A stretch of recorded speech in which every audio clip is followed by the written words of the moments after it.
Good morning, and thank you for joining us for the Sunoco Fresh Virtual Coffee Hour with Deloitte Consulting. My name is Ann Barr, and I'm the Executive Director of Sunoco Fresh at Clemson University. Fresh was established in partnership with Sunoco Products Company to bring together the best of industry and academia to develop safe, secure, and sustainable solutions across the food value chain. We're pleased to be hosting Clemson's inaugural Food, Packaging, and Sustainability Summit in February, along with today's sneak peek. I think you'll find today's presentation on the current state of the food value chain especially interesting, and we invite you to register for the summit in February to hear more from today's distinguished speakers. A few logistics before we get started. Today's webinar is being recorded, and to ensure good sound quality, all attendees have been muted. If you have questions or comments at any time during today's presentation, please type them into the Q&A box. We will moderate the questions at the end of the presentation, and only the presenter and the host can see the questions you submit. The video recording of this webinar will be uploaded to the Sunoco Fresh YouTube channel, as well as emailed to all attendees within 48 hours. And now it's my pleasure to introduce today's presentation. We've all experienced aspects of supply chain disruptions, from natural disasters to other unforeseen circumstances, but never more pronounced than over the last few months. Supply chains that had previously perfected efficiencies are facing challenges in adapting to a rapidly changing environment. One of the topics that the Fresh Initiative has looked closely at is food waste. Prior to COVID-19, food waste was quite high among consumers and relatively low among producers. Then the impact of COVID was seen, and we watched in disbelief as crops were plowed under and millions of gallons of milk were destroyed, a reflection of demand shifting from institutional customers to individual consumers. Of course, this is only one of many examples of challenges to the food supply chain. Today's speakers bring a wealth of experience and insights that you will find invaluable. Kyle Tanger leads Deloitte's U.S. Sustainability and Climate Change practice. He focuses on resource efficiency in energy, water, and waste across the food value chain. Kyle's an avid outdoorsman, conservationist, and climate scientist with a passion for food, specifically Old Salties in Hoopers Island, Maryland. Josh Mellinger is a fresh food supply chain leader at Deloitte Consulting. He focuses on sustainable supply chain and data science. Josh works with the most progressive companies in transforming the way we make, move, and buy food. He's also an aspiring beverage director, fly fisherman, and resident Cajun who frequently mentions his love of Central Grocery in New Orleans. Josh and Kyle, thank you so much for joining us today, and I'm pleased to turn it over to you. Sam, thanks for the introduction, and thanks for having coffee with us today. I think we've got a little less than an hour to get going. We know we've got a bunch of participants on the phone who probably have got a bunch of questions, so we're going to make sure we spend plenty of time on questions. So Kyle and I are going to jump in. Really want to talk about a couple things today. So you mentioned some of the big trends, and we're going to hit those. A lot of those things have been really prominent in the news. Probably these are things that people have experienced already through COVID. And Kyle and I are going to talk a little bit about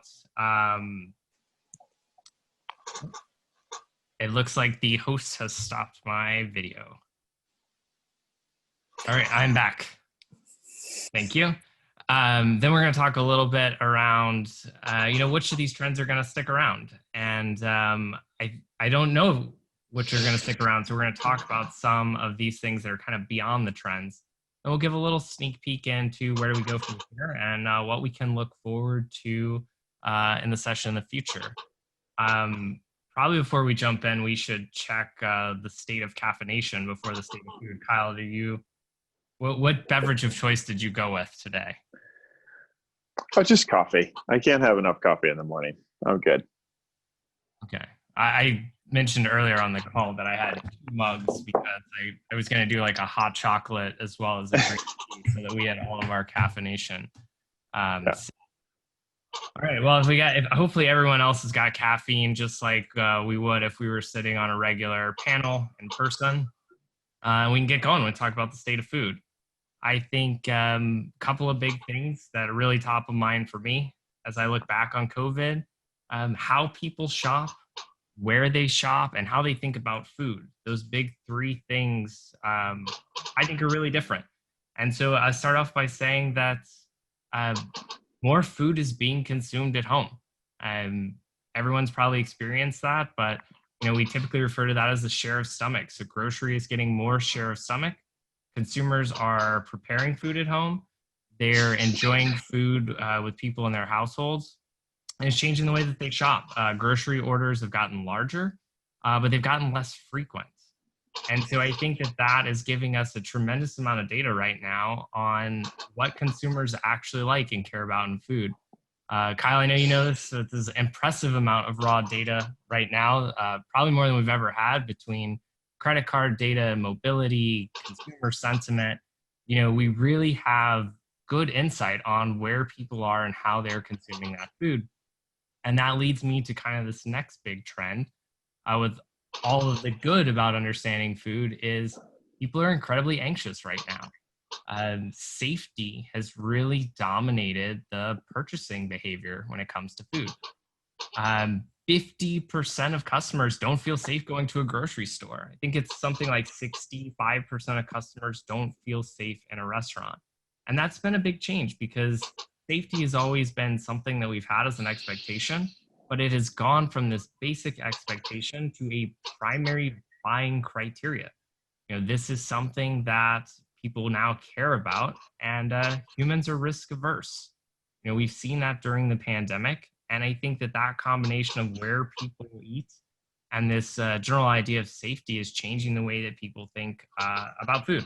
And Kyle, I'll throw it over to you because I know that you talk a lot about how people define what's important and what they care about in food. Mm-hmm.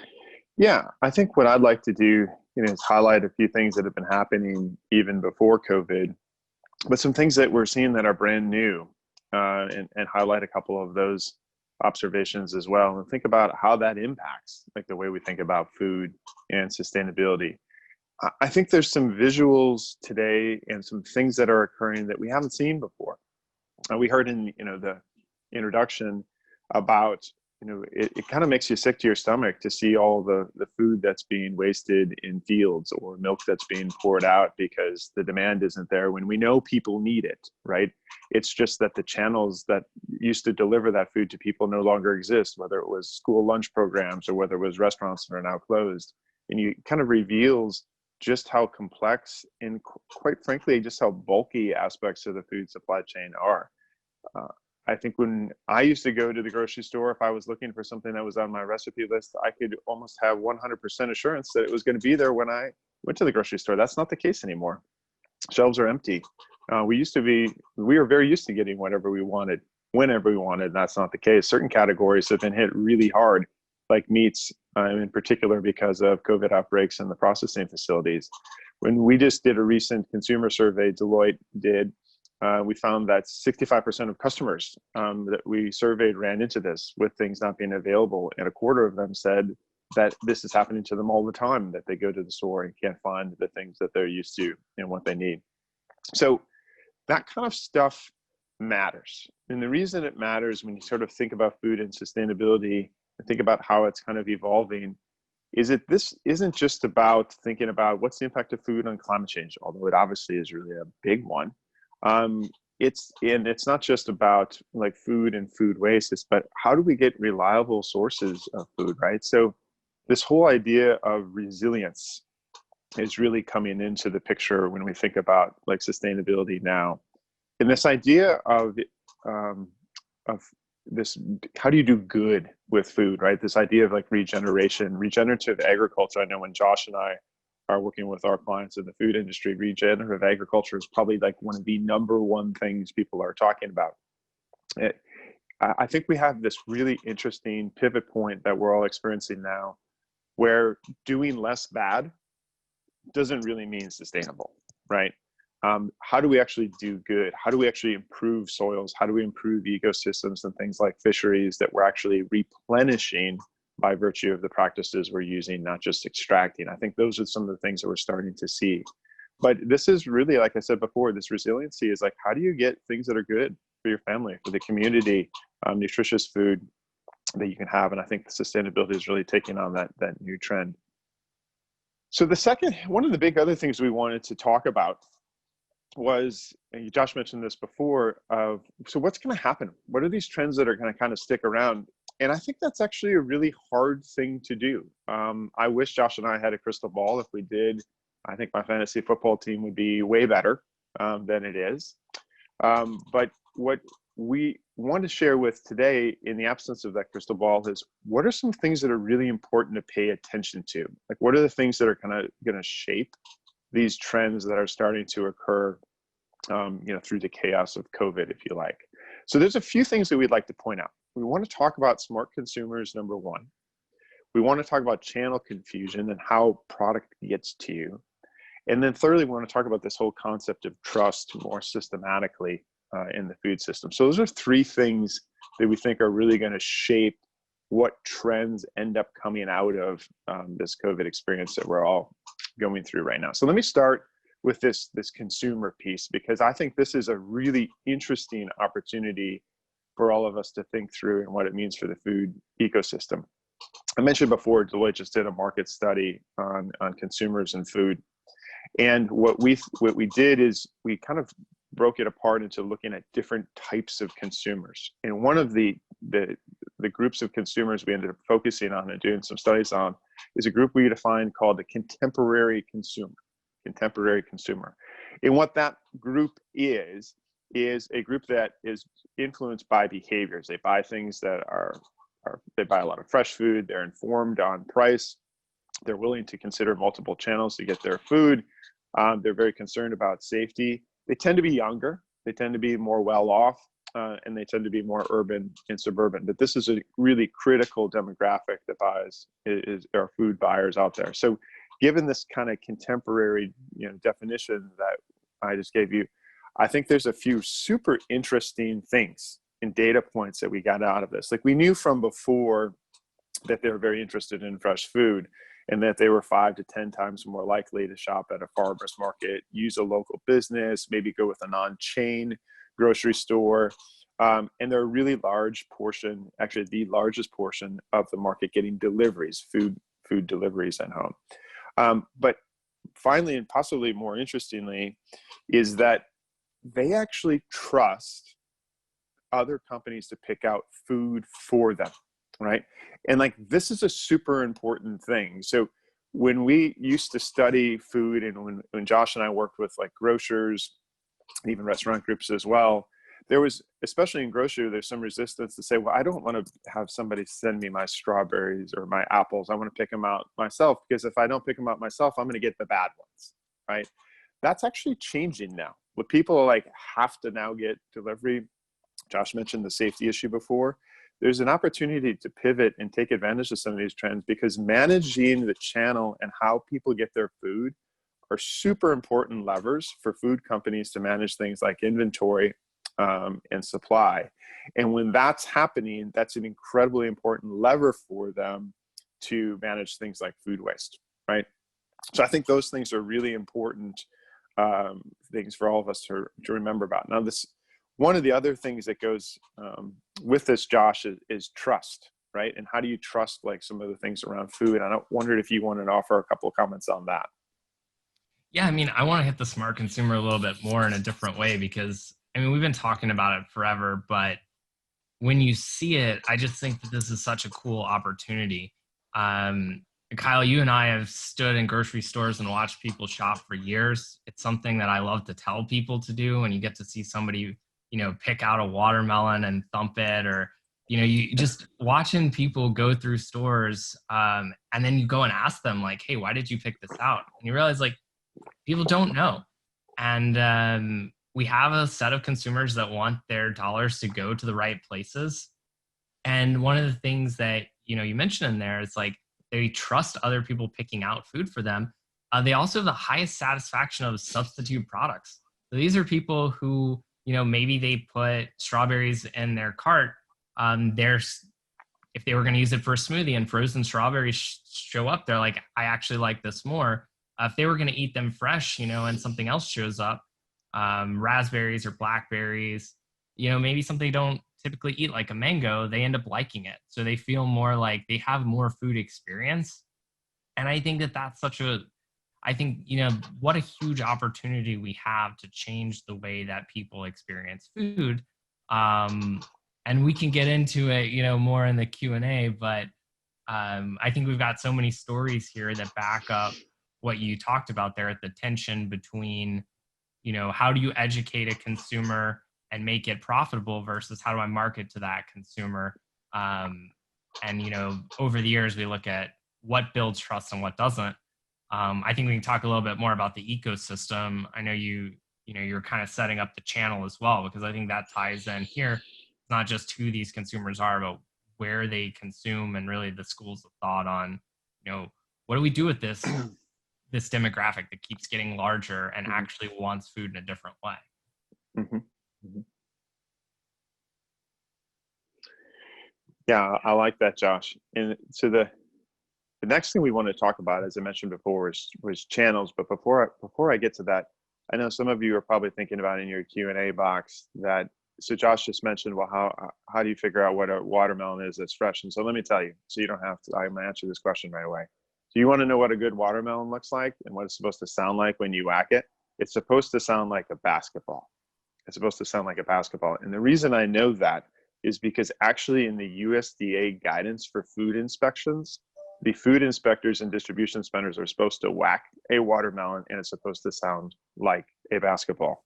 That's a true story. So if you want to go start whacking watermelons, you just listen for that basketball sound and you got yourself a good one. So there you go.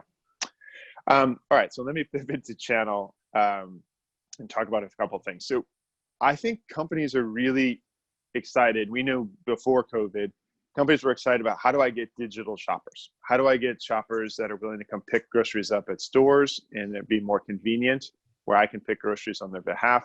Or maybe even, how do I get it into their homes? And we've seen all kinds of different trends as well with DoorDash and others, Grubhub, getting food and meals to homes as well. So this whole digital thing is really on the rise and a really important consideration with regards to channel. And clearly, when we're talking about like that contemporary consumer, they're the ones that are ordering that, right? And they're the ones responsible for these massive spikes in demand through some of those channels.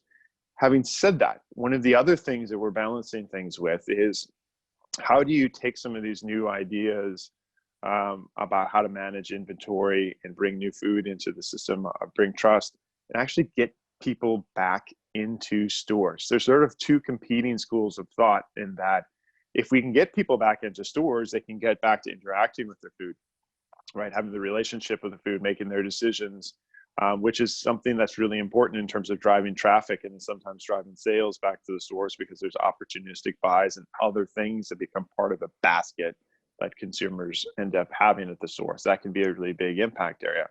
But one of the things that Josh and I, and I know a lot of our clients, both in grocery and food service, are thinking through is, how do you make sort of that involuntary digital customer today, the one that has to do things because of COVID, like how do they become a voluntary customer for that method going forward?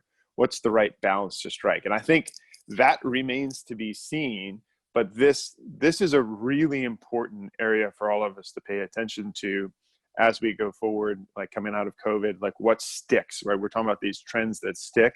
Like, what's the balance? Is the balance of digital shoppers that are buying online, getting it delivered, doing pickups, is that increasing relative to store visits? How has that shifted and why?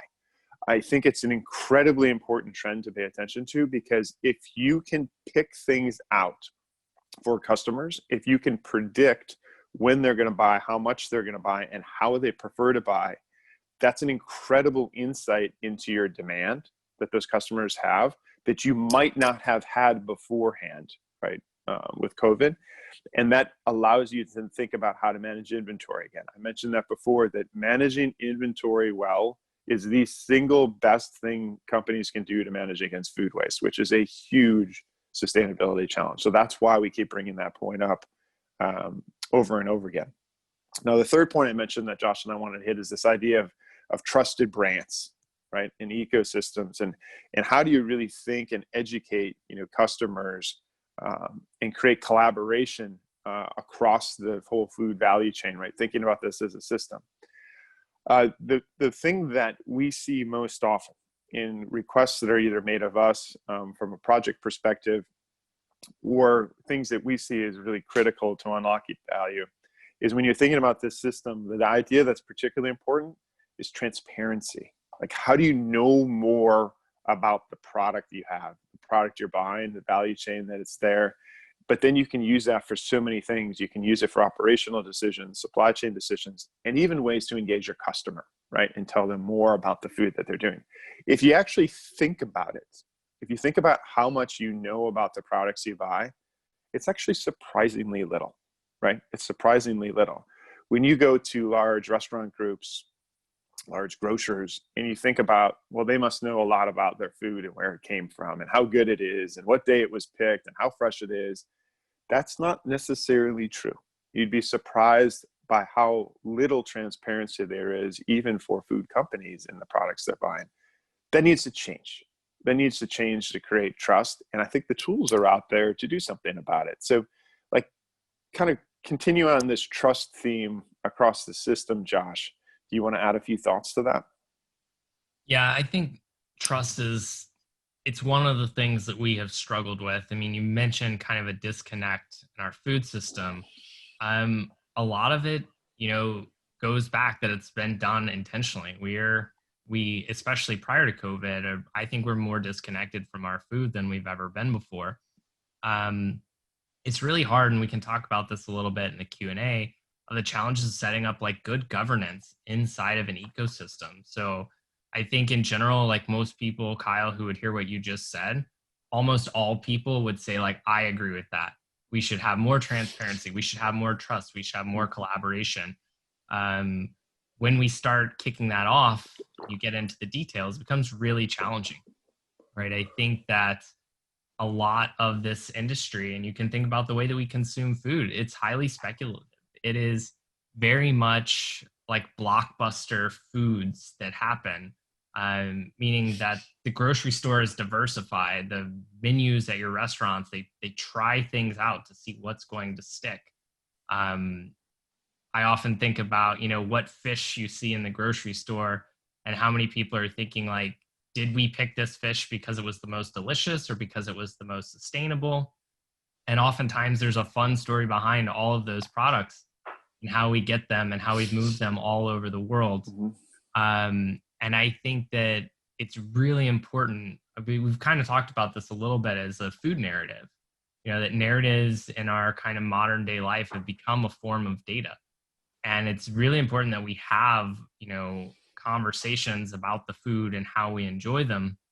But I'll bring up one thing in trust, which is, you mentioned, hey, we don't know how these things are going to play out. We already start to hear some of the negative food narratives that are out there. And I would kind of challenge the audience, and I hope we can talk about it more, but we got to stop negative food narratives. And what I mean by that is, recently I've heard people say, hey, we don't really know how much food waste there is. Maybe there should be more food waste. If we had better solutions, wouldn't people have already done them? And I think that even people saying that from positions like know that that's not really the case. What we have is, supply chains that have helped us stretch food literally across the world, right? We have brought abundance where there used to be scarcity. We talked a little bit about being risk averse as a human.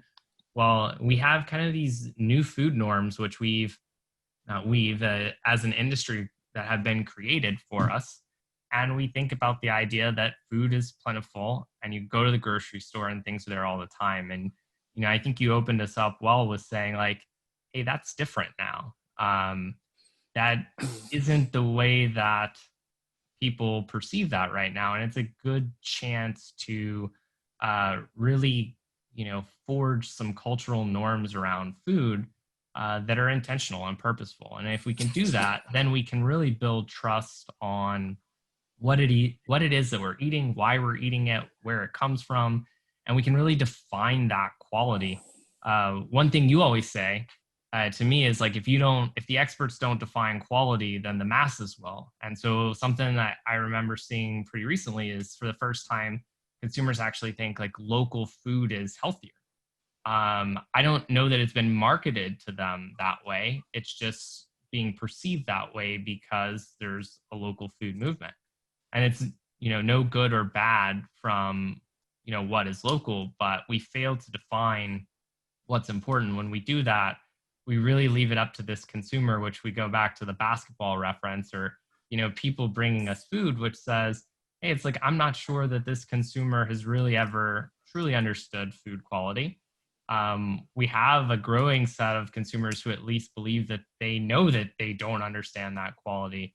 And it gives us a great way to communicate, like you said, in a transparent way with these food narratives. So I'm looking at the time. I know I want to take about half an hour of questions or so. So maybe I'll take us into the next and final, section, which is, how do we go forward from here? What does the sneak peek look like? And I think I'll finish with this idea on we need a better culture around food, and that starts with everyone.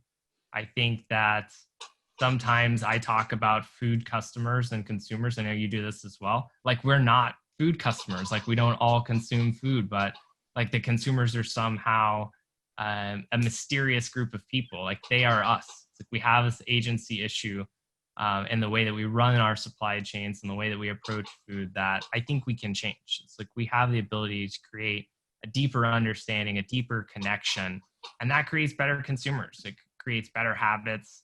I think it creates better opportunities for collaboration across food ecosystem, right? And we'll leave maybe a spot either later or maybe with our buddy Joel Gameron to talk about, what it looks like to build trusted brands the correct way. And if you, and how we lose sight of how bananas became the most popular item in the store, and when it came to this country and why we eat them for breakfast. We don't think about a lot of those things, but I think it really changes the way that we have to run our food supply chains if we don't. Any closing thoughts for you before we switch to Q&A? Yeah, so as I look forward, to the summit in February, I think there's a couple things to be mindful of that I think are really interesting. One is I've been doing sustainability work for 22 years now in my career, and covered all kinds of different topics: renewable energy, energy efficiency, recycling, all these things, all of which have been a ton of fun to work on, and I think are full of promise. There is nothing that is as impactful both financially and also with regards to climate as food, in my opinion. It is absolutely one of the areas that we can have the most immediate impact in, that is incredibly lucrative in terms of you can do extremely well by doing good when you're working in food. And I think that's really exciting. And I think there's some specifics we'll be able to get in the full summit that are really important for us to consider, and exciting opportunities economically, quite frankly, in addition to the environmental and social benefits that come with it. I think when we're thinking about all of these things in food, it's really, like as we talked about before, in system, like the system and end-to-end thinking, it all matters, right? It's what you're buying, where does it come from, what package you put it in. All of these things are incredibly important, right? And this is why taking a multidisciplinary approach, and I know we hear that all the time in academia, we need a multidisciplinary approach. Well, you know what? We do when it comes to the food system and creating a better food system. So we think this sort of like end-to-end view, and the way that Clemson is taking this on with this Fresh program, is just really exciting. And we think it's absolutely the right way to go about it, to continue to change the narrative that Josh was talking about before, and create the impact that we all want to see. So super exciting stuff. So we'll stop there in terms of our comments for today, and turn it over to Q&A. Hey, thank you, Kyle and Josh. That Sure. was incredible. We really appreciate your insights and your thoughts. And this is a great time to bring our audience in with some questions and answers. And again, you've set up a wonderful framework to look at the safe, secure, sustainable issues that that we see throughout the food supply chain, and certainly trust factors into all of those, so thank you. Our first question is, how are the disconnects in the food supply chain being addressed to make it more flexible and more resilient? Sure, I'll start on this. I think this is a really interesting question about resiliency. So I think there's a couple of things that we can expect out of this. One, I mentioned transparency before. I think companies like restaurant groups, food service companies, grocers certainly need more information. They need more information from their suppliers that they're doing the right thing to protect their workers, to not have other outbreaks in the future. Shut down production, which means lost sales, quite bluntly. That's a really big opportunity. So I think transparency around safety is going to be a really big thing. The other thing that we've seen around the topic of resiliency, we have discounted, as sort of a society, businesses have discounted known risks to near zero for a very long time. Think about COVID and a pandemic. We knew that there was the potential for a pandemic. It was a when issue, not an if issue. We know that climate is changing, yet we know also that we're not doing enough things to either mitigate and try to reduce the amount of climate changing gases, or prepare for it and creating resiliency and sort of adaptation practices, right? I think what we've seen in our work is a huge spike in the appetite to manage risk differently. I think that's going to be part of this resiliency question going forward as well. And I think that's a really good thing. Josh? Yeah, a couple of things. I think forecasting is getting better. This is a place in which you're seeing a little bit more collaboration, because whether you're a restaurant or a grocery store, like, you need your suppliers to have products. And so I think that's one place.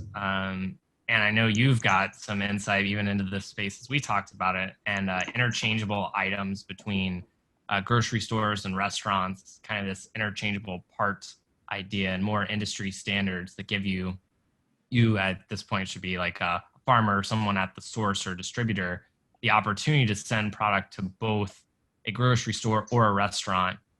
This ability to blur the boundaries of where we eat and consume food, I think, is really important, because having a supply chain that supports both of them instead of independent supply chains gives us a lot more resilience. And then I won't talk about this, but if we've got students on the call, then I'd say, like, this is a great topic to ask your professors about from an economics perspective. So you can talk about access to markets, switching costs, the micro versus macro impacts, and where, we see single farms being affected versus a whole chain, as well as things like the externalities of food waste and how those are priced in. So I think these are great opportunities to take issues that are happening that are going to be in front of you as a student, and look at how economic principles really impact the way that we make these decisions and how we price or kind of ensure that the outcomes that we want actually happen. Great, thank you. Our next question has two parts to it. The first part is, do you think that there is more food waste right now than before the pandemic? And the second part is, and do you believe we'll ultimately end up with more or less food waste based on current trends? Oof. Difficult. One of the things I said at the beginning of this is, like, one of the things that Kyle and I will hear all the time is, like, either one of two phrases. People will say, hey, were you aware that we throw away 40% of our food in this country? And it's like, yes, very aware of this statistic. And then the other side of that is, like, people don't normally say like 39.5% or 41.5%. And so the disclosure around this information on whether this is, $300 billion problem or a $500 billion problem, the number is so large that, as Kyle mentioned, that picking it up or down is really challenging. So here's what I would say is, I think that you've definitely seen more food waste in certain areas, a kind of micro impact. I think that traditionally a lot of that food waste has made its way to the consumer. And I think that consumers, at least at the beginning of the pandemic, were a lot more responsible with the way that they consume food. So in that back and forth struggle, if we continue to have this mindset of scarcity, I believe that we're currently very close to where we were before the pandemic, with certain hotspots that would have been hit the hardest. I think we're kind of at a tipping point on whether we'll have more or less going forward.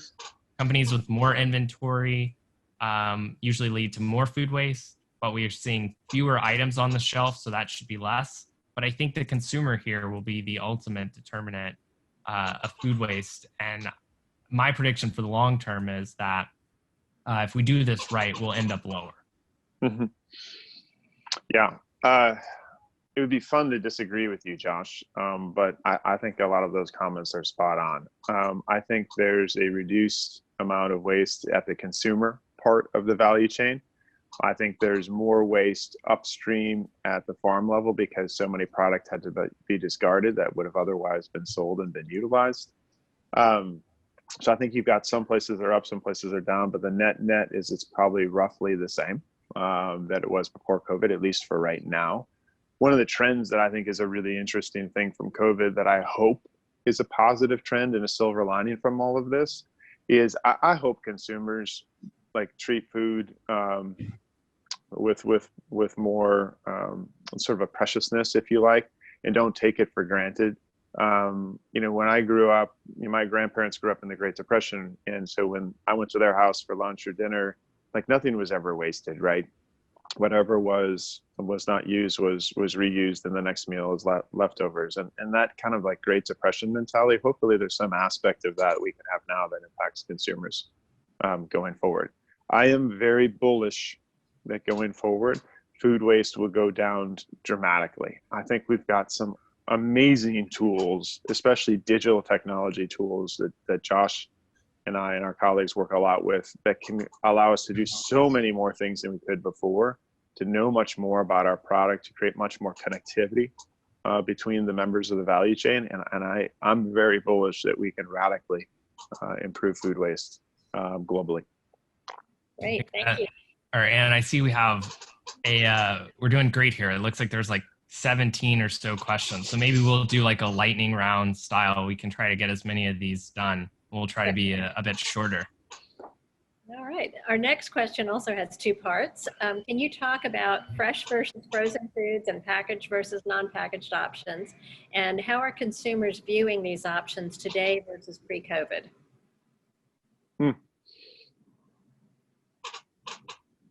Cal, do you want to start? You want me Yeah, to... I'll do a couple quick lightning. There's been a lot of good I don't know if they're good trade-offs, but a lot of trade-offs where people are treating frozen and fresh similarly. That said, fresh tends to still delight lots of people. In the survey we did, 9 out of 10 love fresh food. It makes them happy. I think those are a couple trends that are important to see. I like the trade-off though on frozen and fresh. Gives a lot of flexibility to suppliers, however. Josh? Yeah, very similar. I'm not going to pile on too much. What I will say is I brought up kind of earlier in the conversation that people are shopping less frequently. What that means is, like strawberries don't last longer because we're in a pandemic. So if you used to buy them twice a week, frozen becomes a great option if you've got to get through the week and you're using them for smoothies. I think we see that that's coming in. I think that consumers are a lot more willing to take on the frozen options. I think about a quarter of consumers take a frozen option to a fresh one. I think the other part of the question was packaged. And what was it? Packaged? Yeah, how is the consumption now versus pre-COVID of frozen and more canned product? Yeah, so definitely up. And up for, I think, the reasons that Kyle mentioned, and then with the frequency. And I do think that a lot of the frozen trends are going to stick around. But I think that the fresh numbers are up as well, too. So consumer more willing to take the frozen options. And I think that gives us actually flexibility as well. Okay, great. Thank you. The next question really kind of feeds back to the question of trust, and that is, where will recycling fit in with trusted brands and the store that the brands are sold? Yeah, amazing question. We didn't get a chance to talk a lot about circular economy, which is something Kyle and I both spend a lot of time on. I think it plays in a lot. I think that I'll read into that question and go a little bit beyond recycling. I think that this is about donations. I think it's about who you buy from as a store. We know that consumers associate, especially in fresh food, a lot of the brand with the place that they shop. So they might not see the same brand of they see the same brand of lettuce at like a Walmart and a Whole Foods. They may actually perceive those as different brands based on the store that they're in. And so this is something that our buddy Joel talks a lot about with kind of engaging consumers differently. I think what you're going to see here is actually a whole ecosystem. Is not just recycling, but you're going to see upcyclers in this picture. You're going to see the kind of ugly produce trends come through with how do you buy from suppliers who take care of their whole field, get it to people who are in need. The money goes. You're going to see the gender diversity, all of those requirements, local communities, so the consumers feel like when they pay for an item, it is being taken care of at all aspects. So Kyle mentioned this beyond sustainability. I don't think recycling is enough with packaging. I think there's a lot of stuff on circular economy. I think with food, it's the full ecosystem from how the people you buy food take care of it, all the way to how people in stores treat that food. I'll stop talking. Kyle, anything else to add on that? No, I think that's a good answer, Josh. I think it matters a ton to brands. I think there's a system approach that has to happen here, right? Because you need infrastructure, you need to design for recycling, you need clear demand signals, to get some of these things to happen. And you've got these looming product take back legislation things that are out there. And man, if that happens, it's going to throw a big curveball to consumer and retailers of what to do about it. So there's a lot of things to worry about on brands and recycling for sure. But I would say there's a lot of work to be done there. Not too much progress has happened to date. Great, thank you. Now we touched a little bit on the adaptability between whether you're looking at efficiencies of supply chain or how quickly they can pivot when things change. So we're also seeing some new technologies emerge in growing food. So our next question is, what are you seeing with urban and vertical farms? Yeah, so I see some really terrific potential, in particular for hothouses or greenhouses, to be important sources of food going forward. We're seeing some of our clients be very deliberate about, can we position some of those next to distribution centers to take advantage of them and get them to market quickly. I think it's an important option going forward.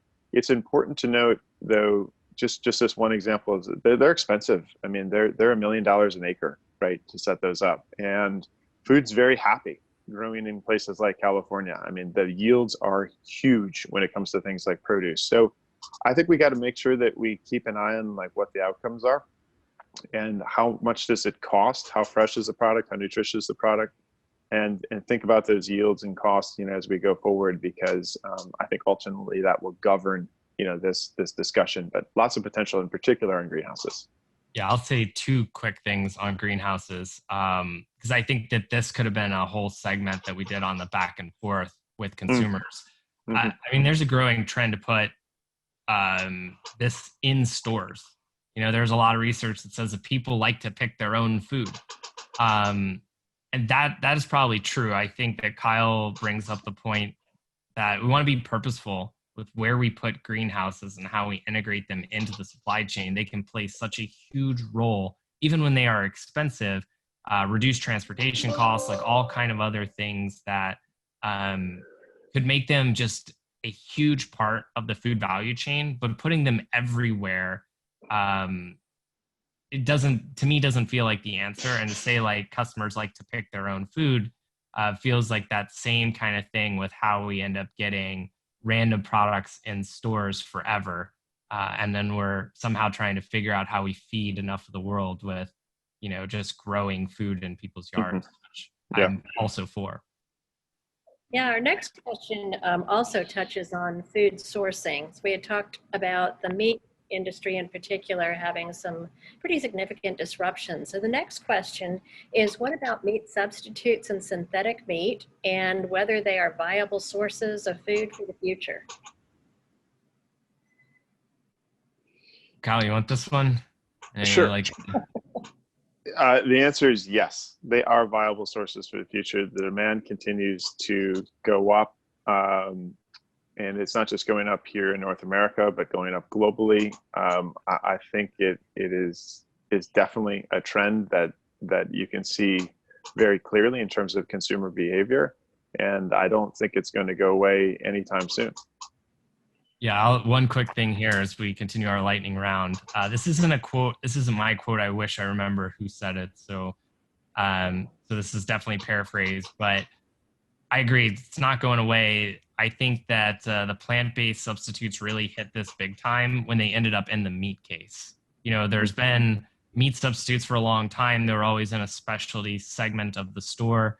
The brands that were mentioned in that question, it's like they are front and center in the meat aisle as a true protein for customers to choose. And I think they benefited from that a lot. So I think that we'll see that trend continue. And, we've seen grocery stores and restaurants do the same thing. It's like if they can make more money selling those items, they're going to be happy to sell more and more of those items. Great, thank you. Now, our next question pertains to sustainability, and it is, what is the environmental footprint for channels like Blue Apron and HelloFresh with ready-to-cook, pre-portioned meal ingredients? And what's the balance between packaging waste, food waste, and environmental issues related to the additional packaging and transportation? And lastly, to layer it all on here, are these channels growing faster post-COVID? Mm-hmm. So let me answer in reverse order. I can take a quick cut at it. So yes, the trends are going up because of COVID, no question about it. And with regards to sort of like, we call this like life cycle assessment when we kind of look at things and compare them against others. I would say the groups like this, like the Blue Apron types, have probably a lower net footprint than others, and here's why. Is the footprint when it comes to food has to do with making the food, growing the food, cultivating the food, whether it's animal-based protein or plants. That's where the footprint is. So most people would be surprised to know that packaging usually accounts for less than 5% of the footprint associated with food, and transportation is even less. The cost of transportation on food is usually around 2%. Right, in aggregate, when you look across all of the different food types. So, and you can usually use that as a rough approximation for its environmental impact as well. I don't think it'd be inaccurate. So you're talking about two components here that might be higher for like a group like Freshly or Blue Apron, but they also are small impact categories relative to you not wasting that food. If you don't waste that food, that is the most impactful thing you can do to the full life cycle impact. Environmental impact of food products is don't waste it. Yeah, and I'll say that I think that one, it's a great question to ask. I think that this is going to be a question that consumers will start. The fact we have this question is amazing. Asking these brands, I believe that how good you are at operating a business like this is going to tip it one way or another. So it's hard for me to say because I personally don't know either of the brands well. But I do spend time working with restaurants and like ingredient planning and shared ingredients back to this trusted ecosystem. If these boxes are able to work in ugly produce, upcycled products, that they connect with consumers with a recipe from their favorite chef or a local chef that are placed in these boxes, I think that they can definitely reduce food waste. With that said, like they are an extra step in the value chain, what looks a lot closer to a restaurant. When you go to a restaurant, you eat it there. So Kyle mentioned you can't waste the food. has an extra step of being processed and sorted for you. Some of these cut the ingredients, which could shorten the shelf life. People are more likely to throw away a whole meal if some of the ingredients are bad. So it's like they have their own set of challenges by having a group of items together, in the same way that you don't throw out all of the food in your grocery cart, you throw out one item. Well, people are going to be look at each of those meal kits as an individual thing. So I think that's a question that we should say, like, let's continue to ask that. And this is a place you want disclosure and data, because I think if companies do this well and they do an ecosystem, I think you'll see a lot more consumers be willing to adopt this style of eating. And because they can very clearly tell these brands what their demand is, that makes matching that supply and demand a lot easier. Great question, though. Thank you. Yeah, you raised some really interesting points about where across the environmental footprint is the biggest impact. The next question is a little bit of a twist on that. And the question is, what changes are going to be implemented to enable food supply chains to be more nimble and adaptable? And as was stated in the introduction, food is being destroyed while people are starving. Does blockchain have a role? So can kind of unpack this a bit and start with the question about what changes are being implemented to achieve more adaptability. Well, Josh, you're gonna have to take the first crack at this with blockchain. Yeah, I think so. Good question. Obviously, it is. It's one that's on our mind. We work in this space. Digitally enabled trust is how I'll refer to it, rather than a single technology like blockchain. I think it definitely has a role to play. It's especially important when you're moving items across boundaries, meaning, I sell something to Kyle. In today's environment, I tell him, I promise you, these are the best strawberries you've ever seen. In a more transparent world, that blockchain might have that they were picked while it was raining, and they have less value. And so getting people to share that information and to adopt common data standards when we haven't collected this data is challenging. So the governance of these structures is challenging. It is technologically possible today, and I think that technology will play that big differentiator. A couple of big breakthroughs, I think, in this space will push us toward customers or brands being able to say, here, you see, here is how this product has been handled. Here's how we know it's good. Everyone who is unwilling to tell you that it's probably because their product is bad, that I think that leads to a lot of the adoption. Yep. Yeah, the only thing I would add to that, I absolutely think digital technologies can accelerate things like nimbleness in this value chain around food. I believe in that very, very strongly. But it's not just collecting and having more information. You have to make something of it, and that information needs to go both directions. It can't just be suppliers sending it to restaurant groups or retailers. They have to return the favor and share information back the other way as well. If we can get to that, I think you can get much, much better joint planning amongst parties and get to more preferable outcomes. Great, thank you. And Anna, I was scanning some of the questions, and I know we don't have a ton of time left, but one of the things that hopefully we can take a quick second here and do is maybe highlight some of the things that were our favorite. If we can have a favorite part of the pandemic with food, as I look at a lot of these questions, I think of two things that really stuck with me. One of those is just like I'm in Houston, the middle of a tropical storm here, but food boundaries just really disappeared. Like people banded together. I think that we saw no affiliation, right, to the brands of the people in this answer, but it was my local grocer here is H-E-B.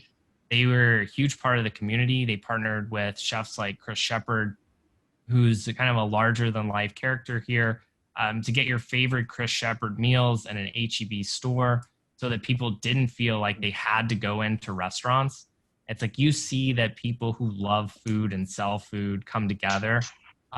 We saw the same Chris Shepard restaurants turn themselves into grocery stores or meat markets and sell items from local farmers. And so being able to get your food anywhere was a huge thing. And I think that, even Chris is a guy that Kyle and I have had the chance to interact with just in his restaurant. And he's been a huge proponent of the idea that sustainability starts with people, and taking care of the people who walk into your restaurant, the people who work in your restaurant, the people who grow that food. And I was just so impressed at when people want to make these things happen, they really do happen. And since we didn't talk about restaurants as much, we talked a lot about the consumer. My other one is, the online content around getting people, especially if you're younger and you haven't cooked before, the amount of stuff that's out there for how to cook meals and preparation is amazing. I know, and you guys have got Joel coming up, but Joel Gamron just totally inspirational when you look at his following of people and the way that they're connecting with food. I think that gives us that combination of being able to connect with consumers, to blur those boundaries, to say that you don't have to consume food the way that you did. I hope that those are things that we keep going forward. Kyle, I know we don't have a lot of time. You have a favorite on your end as well? Yeah, one of my favorites is a people thing. Food workers, whether they're out in the fields or in processing plants, the people that are stocking the shelves in the grocery stores overnight, the checkout clerks. I mean, these were just normal people, right? That we didn't really think of much about, and we frankly just took them all for granted, I would say.